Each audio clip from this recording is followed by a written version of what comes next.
আচ্ছা চলো শুরু করছি।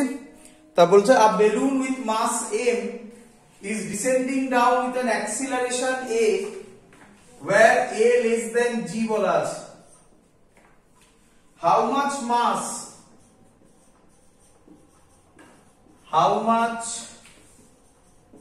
mass should be removed from it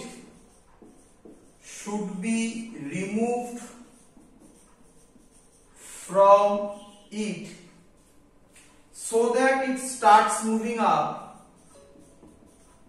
that it starts moving up, moving up with an acceleration a। Sir হ্যাঁ, এটা ব্র্যাকেটে কি লিখেছেন sir? with an acceleration a বলা আছে a less than g। Okay sir. Option first option 2ma by g plus a,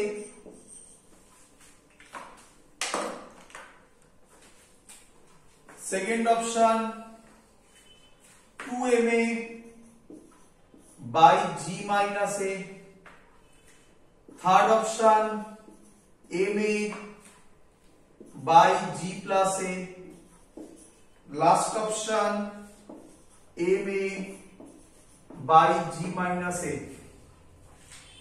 clear সবার কোশ্চেনটা? হ্যাঁ স্যার। তাহলে এটা একটা কাজ করি, এটা SW থাকুক, বাড়িতে করো ট্রাই, পরের দিন আমাকে বলো, পরের দিন সলভ করে দেবো। এই হবে কি ওকে স্যার। হ্যাঁ বা স্যার এই হবে কি একদম গুড, এ হবে অ্যান্সার।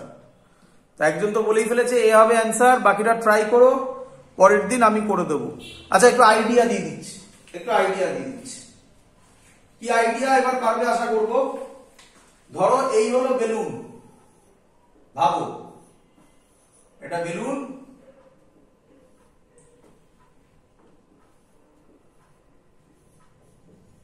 এই হলো বেলুন, এর কোন দিকে নামছে? প্রথমে এ অ্যাক্সিলারেশনে নিচের দিকে নামছে।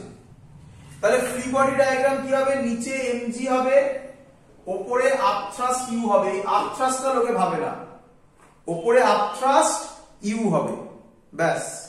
তাহলে আমি এখান থেকে প্রথমে বলতে পারি, প্রথম ইকুয়েশন যেহেতু নিচে নামছে mg minus a is equal to mg minus u is equal to ma।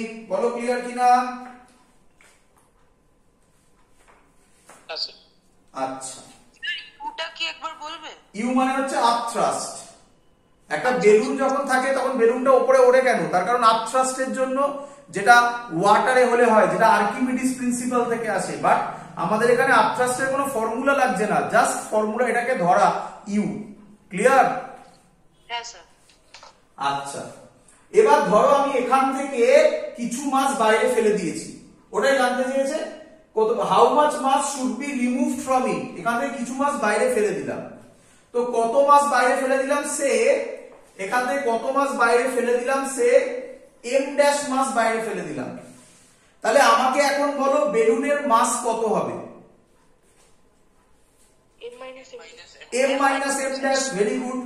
তাহলে তখন নিচে কত কাজ করবে? আমি এখানে আসছি, তখন বেলুনের নিচে কাজ করবে m minus m dash into g। বলো বুঝলে কিনা? আচ্ছা আপথ্রাস্ট কার উপর ডিপেন্ড করে? আপথ্রাস্ট ডিপেন্ড করে ভলিউমের উপর। মাস ফেলে দিয়েছি, ভলিউম থোড়াই চেঞ্জ হয়েছে। তাহলে ভলিউম যদি চেঞ্জ না হয় আপথ্রাস্ট ইউই থাকবে।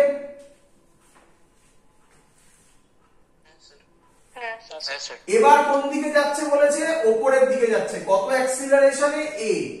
তাহলে এবার ইকুয়েশন বলো কি হবে?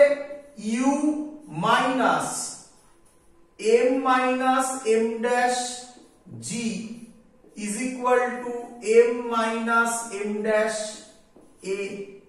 বলো ক্লিয়ার হলো কিনা?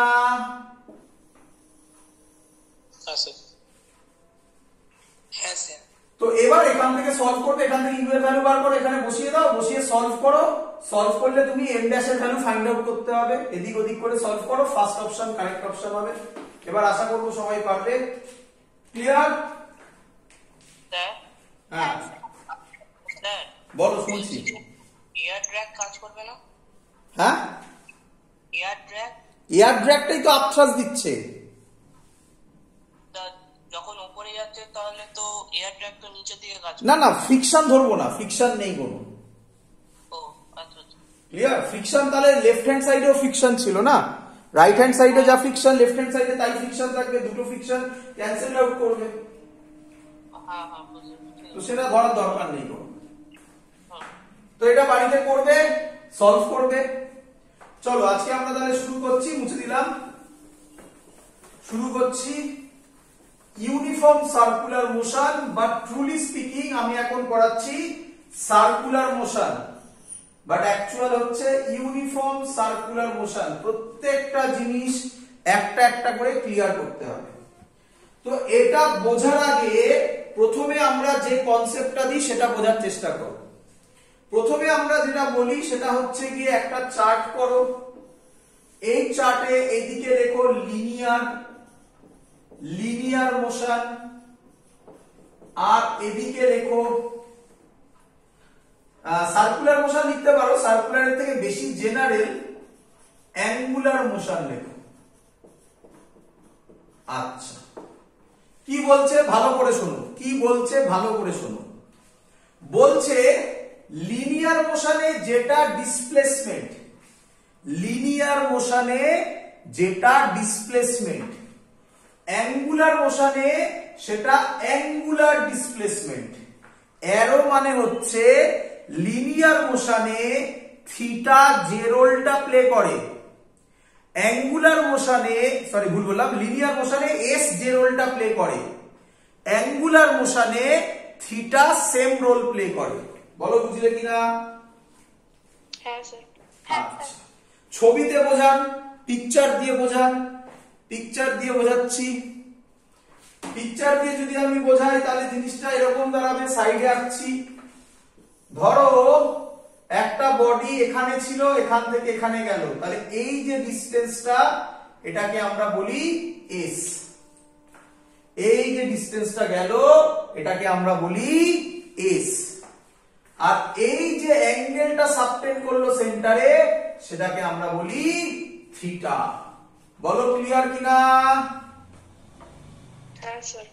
আচ্ছা, হ্যাঁ স্যার। এবার যদি কেউ কোশ্চেন করে, এটা তোমাদের জানা আশা করি, what is the relation between S and theta.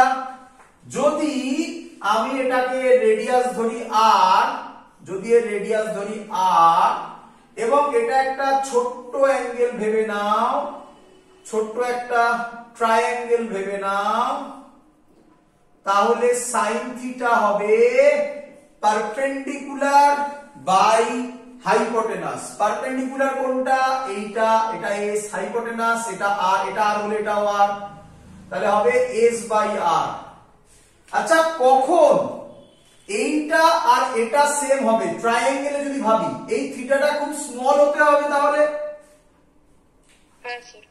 Theta যদি স্মল হয় তাহলে লেখা হয় sine theta nearly equal to theta is equal to S by R. তাহলে ফর্মুলা তৈরি হয়ে গেল S is equal to R theta. বলো বুঝলে কিনা সবাই? হ্যাঁ স্যার। চলো, এটা নিয়ারলি ইকুয়াল টু কেন হলো? হ্যাঁ বলছি sine theta equal nearly equal to theta দিয়েছেন, ওটা কেন হলো? কেন হলো? এদিকে দেখো, একটা ট্রায়াঙ্গেল দেখতে পাচ্ছ? হ্যাঁ। এই হলো একটা ট্রায়াঙ্গেল, রাইট অ্যাঙ্গেল ট্রায়াঙ্গেল। তোমার কি মনে হয় এ বি সি? ভালো করে বোঝো, যদি থিটাটা ছোট হয়, এটা প্রচুরবার ইউজ হবে, এই লজিকটা প্রচুরবার ইউজ হবে। থিটাটা যদি ছোট হয় তাহলে তোমার কি মনে হয় এসি এবির ঘাড়ে গিয়ে পড়বে? হ্যাঁ স্যার। তাহলে আমি কি বলতে পারি এসি যদি এবির ঘাড়ে গিয়ে পড়ে তাহলে এই যে পারপেন্ডিকুলার লেন্থটা হবে সেটা অনেক ছোট হয়ে যাবে। হ্যাঁ তাহলে পারপেন্ডিকুলার সাইন থিটার formula perpendicular by hypotenuse, perpendicular যদি ছোট হয়ে যায় সাইন থিটাও ছোট হয়ে যাবে, তাই sign theta nearly equal to theta হয়ে যাবে। স্যার যদি থিটা তো বলছেন স্যার খুব ছোট হয়ে যাচ্ছে, থিটার ভ্যালুটা আমি নিয়ারলি ইকুয়াল টু 0 ধরলাম, তাহলে সাইন থিটা ওখানে 0 ধরলে তো স্যার ওখানে তো 0 এসে যাবে, তো মানে s by r equal to 0 এসে যাবে। হ্যাঁ তাই তো হবে, তাহলে ডিসপ্লেসমেন্ট হলো না আর মানে কোনো থিটা যদি 0 হয় কোনো ডিসপ্লেসমেন্ট হবে না না না, তাহলে তো তাই তো হবে। হ্যাঁ হ্যাঁ চলো নাম্বার 2 ক্লিয়ার, বোঝা গেছে এবারে? হ্যাঁ স্যার ঠিক আছে। নাম্বার 2 লিনিয়ার মোশনে যেটা ভেলোসিটি হয় অ্যাঙ্গুলার মোশনে সেটা ওমেগা হয়। দেখো এবারে, আচ্ছা ভেলোসিটির ফর্মুলা যদি আমরা করি তাহলে কি লিখবো, ds বাই dt। তাহলে এই লজিক মেলালে আমাকে বলো ওমেগার ফর্মুলা কি হবে, d theta by dt। Clear idea? হ্যাঁ স্যার। আচ্ছা আচ্ছা আরেকটা, আচ্ছা একবার ফুল কমপ্লিট রোটেশন করতে, আচ্ছা একটা ইম্পর্টেন্ট কথা বলতে আমি ভুলে গেছি, একটা ইম্পর্টেন্ট কথা বলতে ভুলে গেছি এখানে, খুব ইম্পর্টেন্ট কথা থিটাটা বোঝানোর সময়। আচ্ছা ভালো করে শোনো, ধরো বডিটা এ থেকে স্টার্ট করলো, একবার কমপ্লিট রোটেশন করে আবার এ তে ফিরে এলো, বলো থিটার ভ্যালু কত হবে? 2 পাই। খুব ইম্পর্টেন্ট, ভেরি গুড, 2 পাই। তাহলে কি আমি বলতে পারি একবার কমপ্লিট রোটেশনে s 0 হতে পারে but theta can not be 0? হ্যাঁ স্যার। আচ্ছা থিটা কিভাবে 0 হবে সেটা বোঝো, সেটা বোঝো থিটা কিভাবে 0 হবে। ধরো এই আছে, এ প্রথমে এতটা ঘুরলো, এইভাবে অ্যান্টি ক্লকওয়াইজ গেল, তারপর আবার ব্যাক করে এখান থেকে ক্লকওয়াইজে এখানে ফিরে এলো, তাহলে থিটা কত? 0।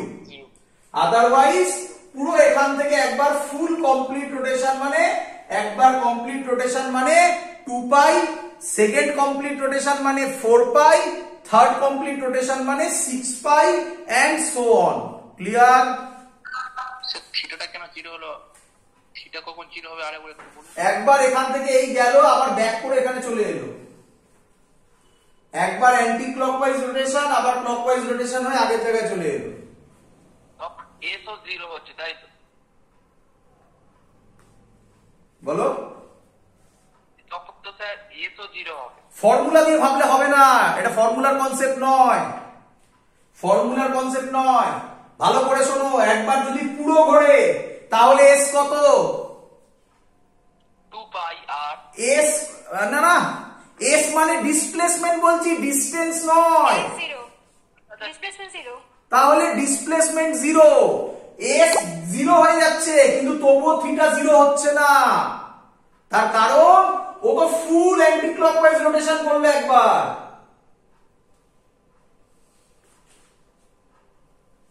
ধরতে পারছো আমার কথা? স্যার আপনার কথাটা কেটে গেল, পুরো ভিডিওটা নষ্ট হয়ে গেছে কেমন ভাবে। কি বললেন শুনতে পাচ্ছি না। হ্যাঁ স্যার কি বললেন শোনা গেল না। চলো যেটা বলছি ভালো করে শোনো, একবার ফুল রোটেশন করলো, বলো ডিসপ্লেসমেন্ট কত? লিনিয়ার ডিসপ্লেসমেন্ট কত? 0। বাট অ্যাঙ্গুলার ডিসপ্লেসমেন্ট 0 নয়, 2 পাই। 2 পাই। ক্লিয়ার? হ্যাঁ স্যার। কিন্তু এবার এই গেল এই এলো, তাহলে এসও 0 থিটাও 0। বলো বুঝলে কিনা? হ্যাঁ স্যার। হ্যাঁ স্যার। তাহলে এটা একটা important point, for complete circle s displacement can be 0। আর কেউ একটা তোমাদের বললে s is equal two 2 pi r, বাবা সেটা তাহলে হবে ডিসটেন্স। বলো ক্লিয়ার কিনা? হ্যাঁ স্যার। এবার তাকাও, তাহলে আমি এখান থেকে বলতে পারি, কোথায় ছিল থিটা, থিটা যেটা বললাম আমি সেটা তাহলে লিখে নেবে, খুব ইম্পর্টেন্ট জিনিস। For complete rotation, one complete rotation, rotation theta not is equal to 0. Clear? হ্যাঁ স্যার। চলো, আচ্ছা তাহলে ওমেগার ফর্মুলা একটা কমপ্লিট রোটেশনে কত হবে? বলা হয় 2 পাই বাই টি। টি মানে ক্যাপিটাল টি মানে time taken for one complete rotation. এটা তো তোমাদের সবারই জানা মোটামুটি। হ্যাঁ স্যার।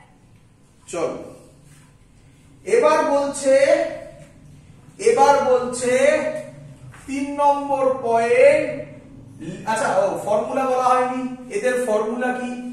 এদের ফর্মুলা হবে v is equal to r omega. Sir কিভাবে পেলেন?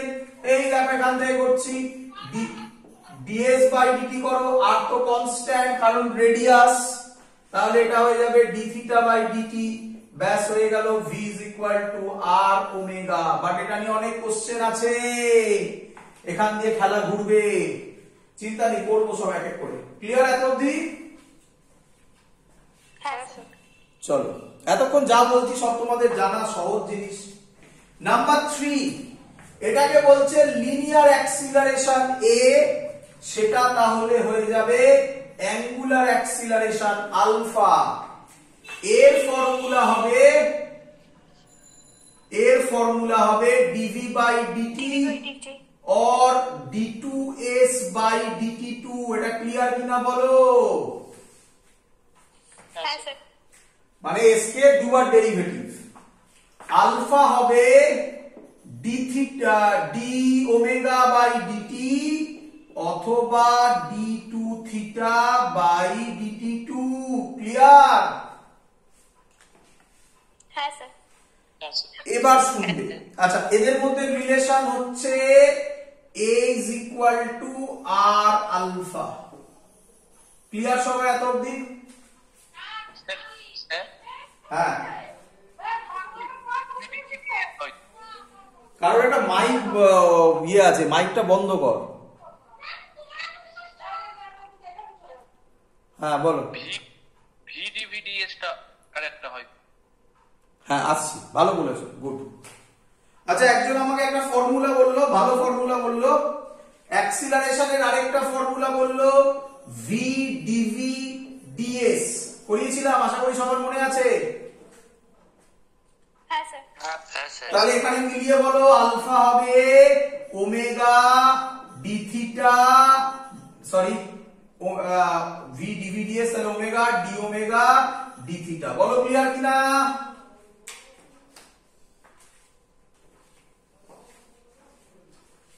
ক্লিয়ার? হ্যাঁ স্যার ক্লিয়ার। আচ্ছা, এতক্ষণ ধরে যা যা বোঝালাম এগুলো একদম বেসিক জিনিস, এগুলো সব বোর্ডসের লেভেলে আছে। জয়েন্টের লেভেলে স্যার এক্সট্রা কি শিখবো?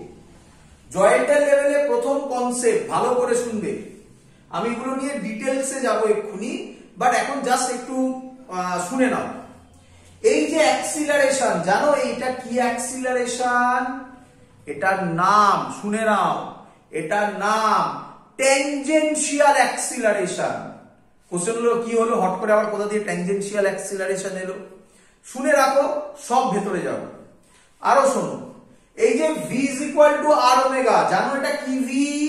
অ্যান্সার হচ্ছে এটা v সবসময় পারপেন্ডিকুলার। কি বললাম? v সবসময় পারপেন্ডিকুলার। আমি জানি তোমাদের মনে কোশ্চেন, স্যার কেন কেন কেন? এক এক করে আসবো সবকিছু, তার আগে তাহলে শুরু করছি প্রথম থেকে, এস থেকে বলা শুরু করব সব। ক্লিয়ার? শুরু করি, মুছে দিই। স্যার এটা নিউটন লজ অফ মোশন পড়ছি তো আমরা। কি? আরেকবার শুনতে পাইনি, বলো। এটা নিউটন লজ অফ মোশন পড়ছি তো আমরা। হ্যাঁ, তো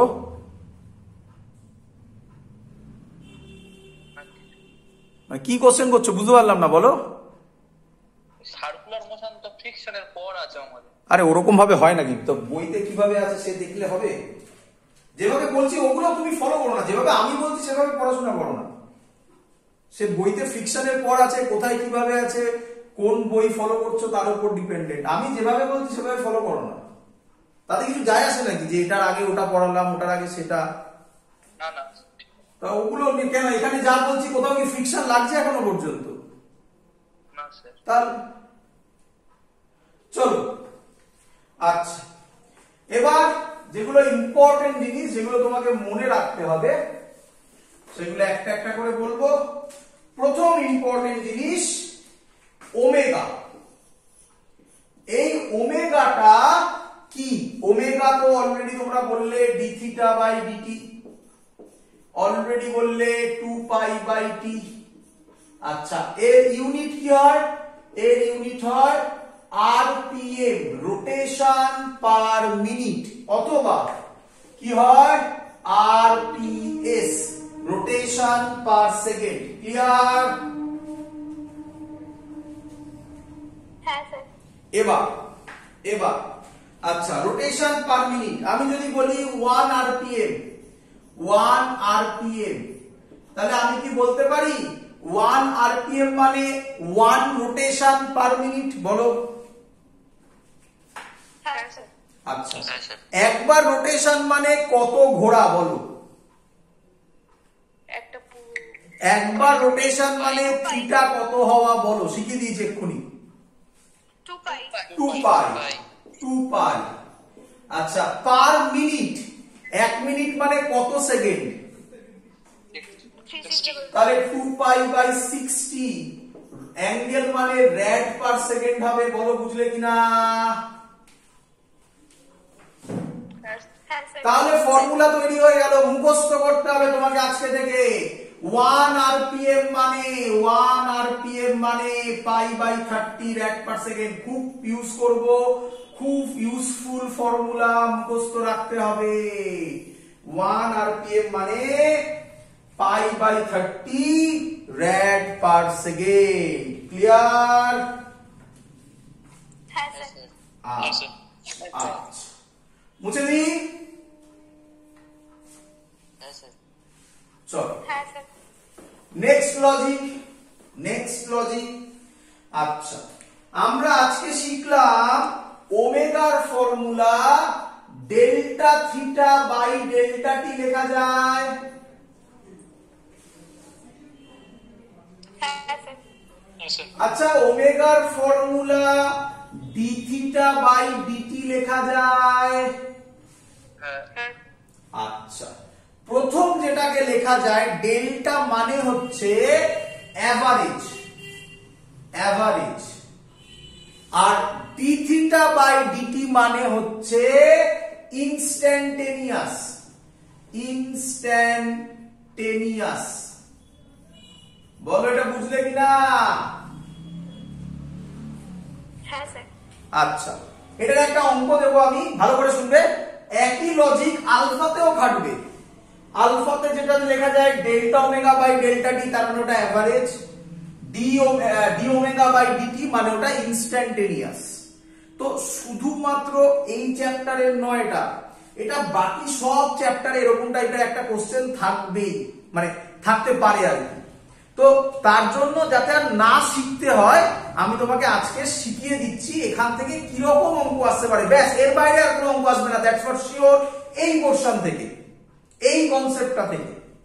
তো আমি একটা অঙ্ক করে বোঝাচ্ছি, দেখো বুঝতে পারো কিনা। লেখো, থিটার ভ্যালু বললো কোশ্চেন আজকে, থিটার ভ্যালু বললো 2t² + 2, কথার কথা বললো। ফাইন্ড, ল্যাঙ্গুয়েজটা ফলো করবে, omega in 2 second and at 2 second. আমি সবথেকে কঠিন ল্যাঙ্গুয়েজটা তোমাকে দিলাম, দেখো ল্যাঙ্গুয়েজ ফলো করতে হবে বাবা। বলেছে ফাইন্ড ওমেগা ইন 2 সেকেন্ড। কেউ আমায় বলবে ইন 2 সেকেন্ড এই কথাটার মানে কি? এই কথাটার মানে 0 থেকে 2 সেকেন্ড, না শুধু 2 সেকেন্ড? 0 থেকে 2 সেকেন্ড। একদম। ইন 2 সেকেন্ড কথাটার মানে 0 থেকে 2 সেকেন্ড, আর অ্যাট 2 সেকেন্ড কথাটার মানে 2 সেকেন্ডের ওই 2 সেকেন্ড মানে ইনস্ট্যান্টেনিয়াস, কি তাই তো নাকি? হ্যাঁ স্যার। হ্যাঁ ফিল হয়েছে? হ্যাঁ স্যার। আচ্ছা, হ্যাঁ আরেকবার যেটা বলো স্যার। আবার বলছি বলছে দেখো, ইন 2 সেকেন্ড কথাটার মানে হচ্ছে 0, মানে যে টাইমটা বলবে 0 থেকে ক্যালকুলেট করে ওই টাইম অবধি, একে বলে ইন। আর অ্যাট মানে ওই পার্টিকুলার টাইমটাকে বলে, সেটাকে বলে অ্যাট। বলো বুঝলে কিনা? আচ্ছা, এটার আরেকটা ল্যাঙ্গুয়েজ থাকে, সেটা সহজ ল্যাঙ্গুয়েজ, বলে find omega, average omega from 0 to 2 second. এটা তো ইজি, এটা তো সবাই ধরতে পারবে, কি রে? হ্যাঁ, তো আমি কঠিন ল্যাঙ্গুয়েজটা দিলাম, তার জন্য find omega in 2 second and at 2 second. আমি তোমার সামনে অঙ্ক করছি, দেখো দুটোর অ্যান্সার আলাদা আসবে, ভালো করে প্রসেস ফলো করবে। আচ্ছা, তুমি এভাবে ভাববে, দেখো আমি কিভাবে করছি। তুমি এভাবে ভাববে, তুমি আমাকে প্রথমে বলো ইন 2 সেকেন্ড মানে কি, অ্যাভারেজ না ইনস্ট্যান্টেনিয়াস? অ্যাভারেজ। তাহলে আমি বলতে পারবো ওমেগা অ্যাভারেজ বার করব প্রথম কেসে।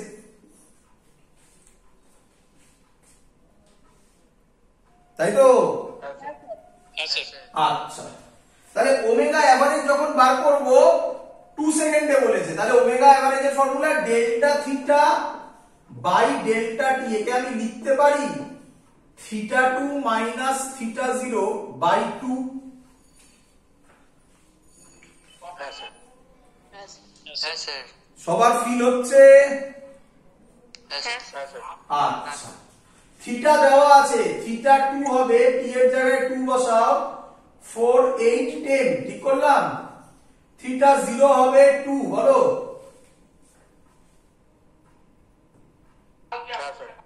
হ্যাঁ স্যার, ক্লিয়ার। তাহলে অ্যান্সার হবে 10 মাইনাস 2 বাই 2 মানে 8 by 2, 4 rad per second। Clear?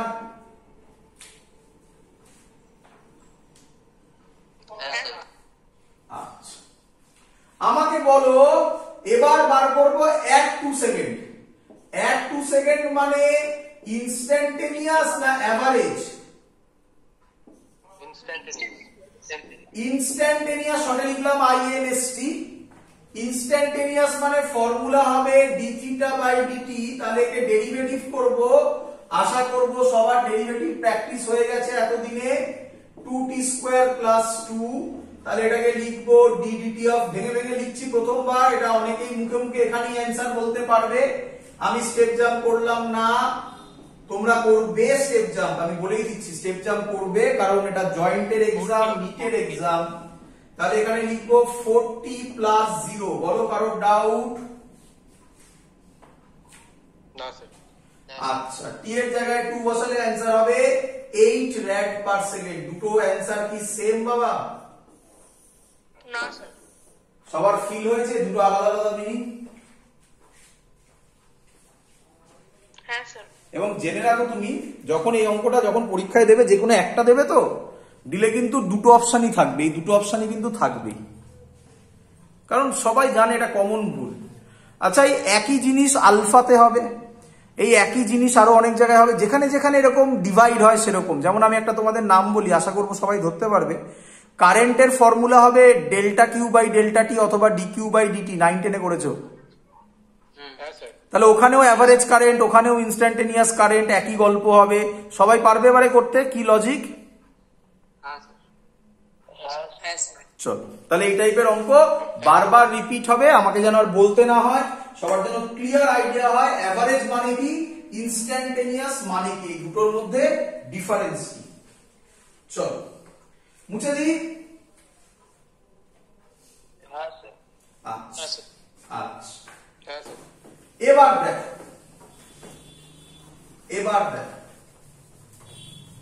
এবার কনসেপ্ট হচ্ছে এটা। কি কনসেপ্ট স্যার? কি কনসেপ্ট স্যার? আচ্ছা, একটু বলে নি ওই জিনিসগুলো, একটুখানি দেখো। এস থিটা ভি ওমেগা এ আলফা ছিল। হ্যাঁ স্যার। ক্লিয়ার এত অবধি সবার? হ্যাঁ স্যার।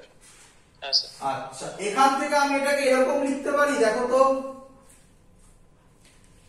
ইফ অ্যাক্সিলারেশন কনস্ট্যান্ট যদি এটা হয় তবে আমি লিখতে পারি v is equal to u plus at, v square is equal to u square plus 2as, s is equal to ut plus half at square। বলো